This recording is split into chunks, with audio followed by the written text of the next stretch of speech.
Welcome to another video of stock market. Roto Pumps Limited ने bonus की announcement कर दी है कल ही के दिन कंपनी ने डिविडेंड भी अनाउंस किया, कंपनी ने रिजल्ट्स भी पब्लिश किए एंड कंपनी ने बोनस का जो रेशियो है वो भी कंपनी ने अनाउंस कर दिया। तो कल के दिन मैंने ये पूरा वीडियो बना दिया था, लेकिन उसके अंदर एक मिस्टेक मेरे से ये हो गया कि मैंने बोनस का रेशियो ठीक से बता नहीं, थोड़ा सा मैंने अपोजिट वे में बोनस का रेशियो बता दिया।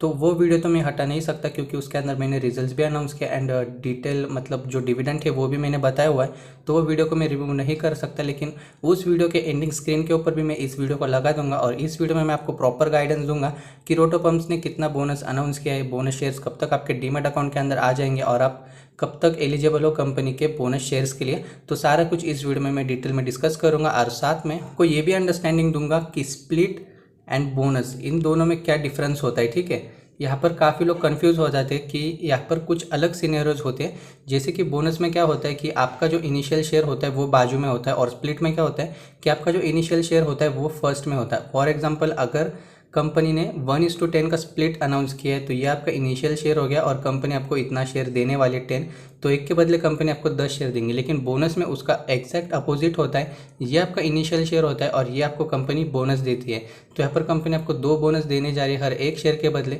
तो यहाँ पर अपोजिट सीनेरियो आपको स्प्लिट एंड बोनस का देखने को मिलता है। तो ये मैंने आपको अंडरस्टैंडिंग दी थी। अगली बार आपको कोई कहे या फिर कोई यूट्यूबर से कोई गलती हो जाए, गलतियाँ तो सबसे ही होती है, अगर कोई गलतियाँ हो जाए तो आपके पास भी वो अंडरस्टैंडिंग होगी कि स्प्लिट एंड बोनस में आपको रेशियोज में क्या डिफरेंस होता है। तो आई होप आपको अंडरस्टैंड हो गया होगा। अगर कोई डाउट्स तो कमेंट में आप पूछ सकते हो, मैं वहाँ पे आपके रिप्लाई करने की कोशिश ज़रूर करूँगा। और हम लोग यहाँ पर ये भी जानेंगे कि अगर कंपनी इस प्राइस ऑफ पॉइंट पे बोनस देती है तो कंपनी का प्राइस एडजस्टमेंट के टाइम पे कितना निकल कर आएगा और आपके डीमैट अकाउंट के अंदर शेयर्स कब तक क्रेडिट हो जाएंगे।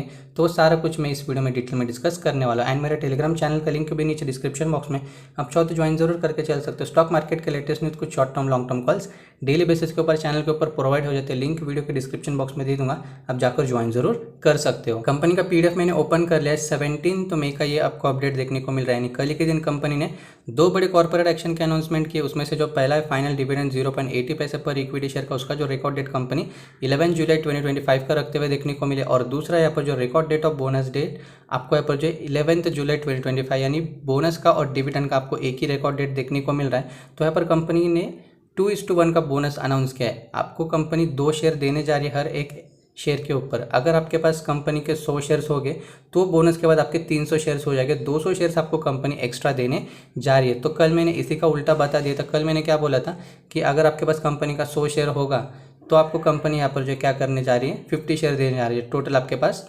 150 शेयर्स हो जाएंगे। तो यहाँ पर मैंने उल्टा बता दिया था। तो इसके अपोजिट में अगर आपके पास कंपनी का 50 शेयर्स होंगे तो आफ्टर बोनस आपका एडिशन होकर 150 शेयर्स हो जाएगा।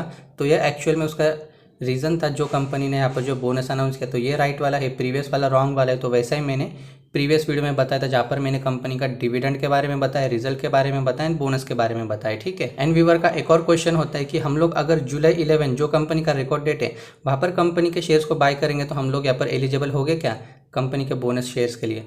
तो जी आप बिल्कुल भी नहीं बोनस के लिए एलिजिबल होगे, क्योंकि 11 को ही कंपनी क्या करेगी एडजस्टमेंट के साथ अपने शेयर्स को मार्केट के अंदर लिस्ट करवाएगी। तो आप अगर 10 जुलाई तक भी आप लेते हो ना कंपनी के शेयर्स आप बाय करते हो ना तो फिर आप बोनस के लिए एलिजिबल हो। 11 तारीख को ऑलरेडी डिस्काउंट करके ही जितना कंपनी ने रेशियो दिया उसी हिसाब से मार्केट के अंदर वो लिस्ट होगा। तो आपको बोनस नहीं मिलेगा, आपको मार्केट प्राइस के ऊपर ही उसको बाय करना पड़ेगा जितने डिस्काउंट के ऊपर मार्केट के अंदर कंपनी ने शेयर्स को लिस्ट किया हुआ है। एंड शेयर्स क्रेडिट की बात रही तो कोई भी कंपनी अगर वो स्प्लिट अनाउंस करती है, बोनस अनाउंस करती है, तो उसका जो रिकॉर्ड डेट होता है, सपोज अभी रोटो पंप्स का जो रिकॉर्ड डेट है आपको 11 जुलाई का देखने को मिल रहा है। ठीक है। तो 11 जुलाई के बाद 7 to 15 वर्किंग डेज के अंदर आपके डीमेट अकाउंट के अंदर वो शेयर्स क्रेडिट होने के लिए टाइम लगता है। अगर सपोज कंपनी ने 2 बोनस शेयर दिया एक शेयर के बदले तो एक शेयर आपका दिखाएगा डीमेट अकाउंट के अंदर, लेकिन ये जो 2 शेयर है ना उसको आने के लिए 7 to 15 डेज का टाइम लगेगा। और जो प्राइस एडजस्टमेंट है, अगर इस प्राइस ऑफ पॉइंट पे कंपनी लिस्ट होती है मार्केट के अंदर तो इसका जो एडजस्टमेंट प्राइस रहेगा वो 90 रुपीज़ का रहेगा। ठीक है। और 90 रुपीज़ के आसपास के आपके पास कितने शेयर्स रहेंगे?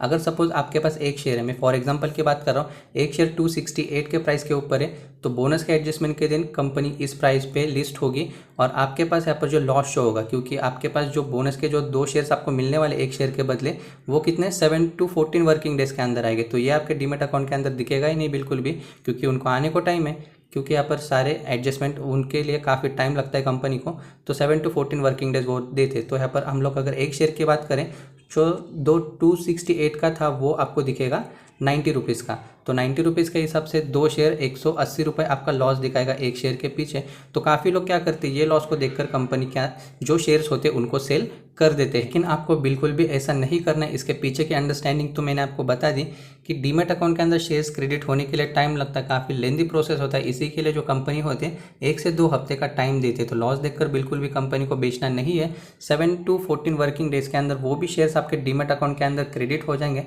सपोज अगर उस टाइम तक भी कंपनी का 90 रुपीज़ का प्राइस रहेगा तो 90 रुपीज़ के प्राइस के हिसाब से आपका जो एक शेयर है उसके ऊपर 2 शेयर मिलने वाले वो भी आपको मिल जाएगा। टोटल आपके डीमैट अकाउंट के अंदर आपको 3 शेयर्स दिखाएगा 90 रुपीज़ के हिसाब से।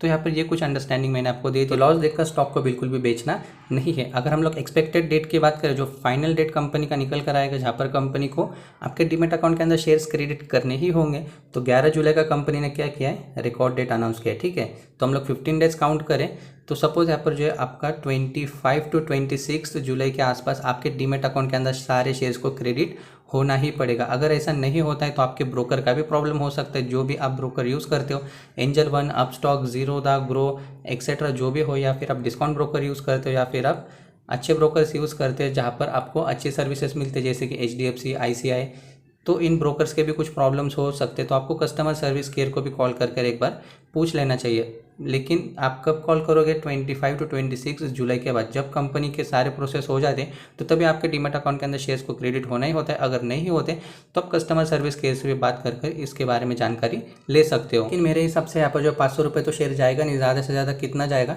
300 to 350 तक। अगर ज़्यादा पंप हो गया तो 300 to 350 के आसपास आपको शेयर्स ज़्यादा तक आपको जुलाई 11 के पहले आपको पहुंचते हुए देखने को मिलेगा। क्योंकि अच्छी न्यूज़ है, रिजल्ट्स भी थोड़े से आपको एवरेज देखने को मिल रहे हैं। ईयर ऑन ईयर बेसिस पे, क्वार्टर ऑन क्वार्टर बेसिस पे कंपनी के परफॉर्मेंस अच्छे हैं। क्वार्टरली रिजल्ट का वीडियो भी मैं लिंक नीचे डिस्क्रिप्शन बॉक्स में दे दूंगा। इस वीडियो के बाद आप उस वीडियो को भी चेकआउट जरूर कर सकते हो। बाकी बोनस के रिलेटेड मैंने पूरा आपको प्रॉपर गाइडेंस दे दिया। साथ में स्प्लिट एंड बोनस में क्या यहाँ पर जो है आपको डिफरेंस देखने को मिलता है वो भी मैंने आपको बता दिया।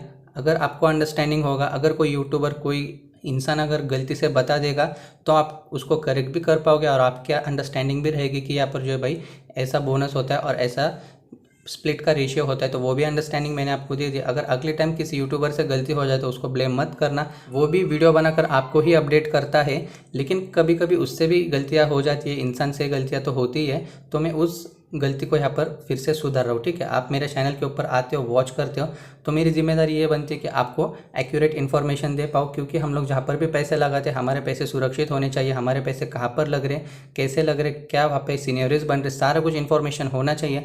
तो रोटो पंप्स लिमिटेड का मैंने बोनस का जो रेशियो था मैंने प्रीवियस वीडियो में गलत बताया था, तो उसको मैंने करेक्ट करके आपके और कुछ क्वेश्चंस के भी यहाँ पर मैंने रिप्लाइज दे दिए। और साथ में मैंने आपको यहाँ पर जो स्प्लिट एंड बोनस के रेशियोज के अंदर क्या डिफरेंस होता है वो भी मैंने आपको बता दिया। एंड वीडियो वाइंड अप करने से पहले एक और चीज़, कोई भी स्टॉक के अंदर स्प्लिट, डिविडेंड, बायबैक, बोनस, इन सारे चीज़ों के लिए बिल्कुल भी कंपनी के अंदर इन्वेस्टमेंट नहीं करना होता है। अगर आप स्पेशली लॉन्ग टर्म के लिए इन्वेस्टमेंट करते हो, कंपनी का बिजनेस आपका टॉप नॉच प्रायोरिटी होना चाहिए। अगर शॉर्ट टर्म के हिसाब से जाते हो तो कुछ 10-15% के गेन के लिए आप यहाँ पर कंपनीज के अंदर इन्वेस्टमेंट कर सकते हो, लेकिन लॉन्ग टर्म के लिए आप इन्वेस्टमेंट करना चाहते हो तो इस चीज़ को देखकर कंपनी के अंदर इन्वेस्टमेंट नहीं किया जाता। बाकी आपके पैसे आप आपका अंडरस्टैंडिंग के हिसाब से कैसे भी लगा सकते हो।